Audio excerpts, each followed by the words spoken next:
Cek cek. Hari ini kita akan mereview sebuah HP Samsung M31. Nah, HP ini aku dapatkan dari barter dari iPhone 7 Plus yang kemarin juga baru aku review ya. Untuk kondisinya seperti ini ya, ada lecet-lecet sedikit dan ya wajar lah, ini HP second juga. Kenapa aku barter kemarin? Alasannya karena iPhone 7 Plus nya itu jatuh dan dia itu restart sendiri, sehingga karena aku lagi butuh waktu itu, ada lagi mau ikut PPG, jadi aku butuh HP-nya, aku langsung barter tanpa pikir panjang. Ya udah, aku barter. Dan ternyata aku gak kepanggil PPG dan HP-nya udah terlanjur aku tukar. Sebenarnya bisa masih diperbaiki iPhone-nya, cuman ya udahlah, udah terlanjur juga. Dan ini juga aku baru tahu ada minusnya ya. Minusnya itu ada shadow-nya. Di bagian atas itu ada shadow, dan juga ada minus juga yang aku gak tahu awalnya, itu adalah dia itu ketika overheat itu mati dan ngerestart sendiri, hampir sama kayak iPhone 7 Plus ku. Aku kira nggak ada minusnya awalnya, tapi ya sudah terlanjur ya. Dan ini untuk versi Androidnya itu di Android 12 untuk kayaknya nggak ada updatean lagi. Dan yang aku suka itu adalah baterainya itu 6000 mAh, yang mana baterai itu besar ya, sehingga digunakan seharian pun cukup. Bahkan ketika kita main game pun cuman dalam satu kali pertandingan tuh berkurang 3% dalam satu kali pertandingan. Ini kita coba main game Mobile Legend, yang mana kita setting di settingan paling rendah. Soalnya aku pernah setting di settingan yang standar itu, dan hasilnya juga gak bagus, ada nge-lag-nya juga. Apalagi ketika panas atau overheat, HP ini bakal nge-lag ya. Ini di settingan paling rendah dan hasilnya seperti ini, lumayan gak nge-lag lagi. Jadi kalau kalian pengen beli HP yang kayak gini, ini kelebihannya itu ada di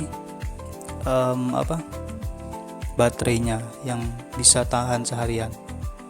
Kalau kalian minat buat beli HP Samsung M31 ini, nah seperti ini ya hasilnya, kalian bisa nilai sendiri.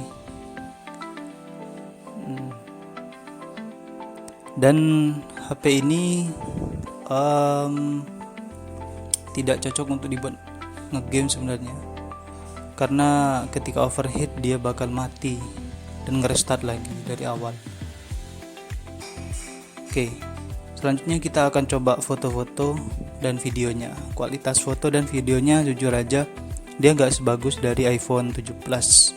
Meskipun dia kameranya banyak tuh, ada 4 ya. Ada kamera utama, ada kamera ultra wide, ada juga kamera makro. Itu kamera gimmick aja ya, yang jarang kita pakai. Nah, untuk hasil foto dan videonya setelah ini aku akan tunjukkan ya.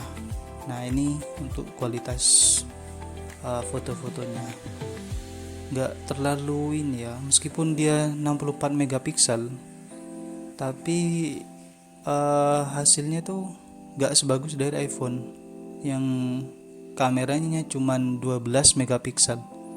Ini kameranya 64 megapiksel, tapi hasilnya itu jauh. Zoomnya bisa 10 kali, tapi ya hasilnya yang gak bagus ya.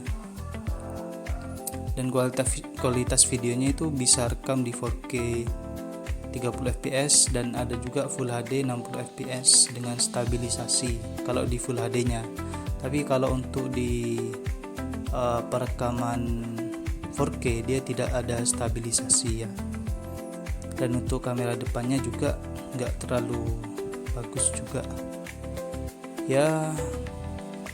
Karena ini HP entry level, jadi kita tidak bisa berharap kameranya bakal bagus ya. Untuk kalian yang cari HP dengan kamera bagus, jangan beli HP yang entry level, minimal lah di mid range atau di flagship sekalian. Nah, selanjutnya ini beberapa fotonya dan videonya juga.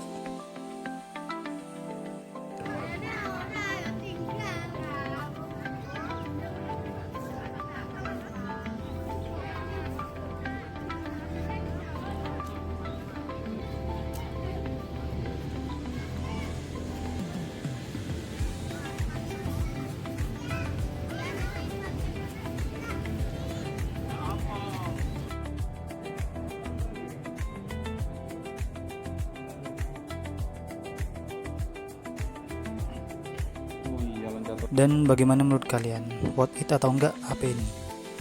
Dan mungkin kedepannya aku tidak review HP lagi karena HP-nya udah habis, tinggal ini saja. Mungkin ganti yang lain ya. Mungkin ada saran, silahkan di kolom komentar.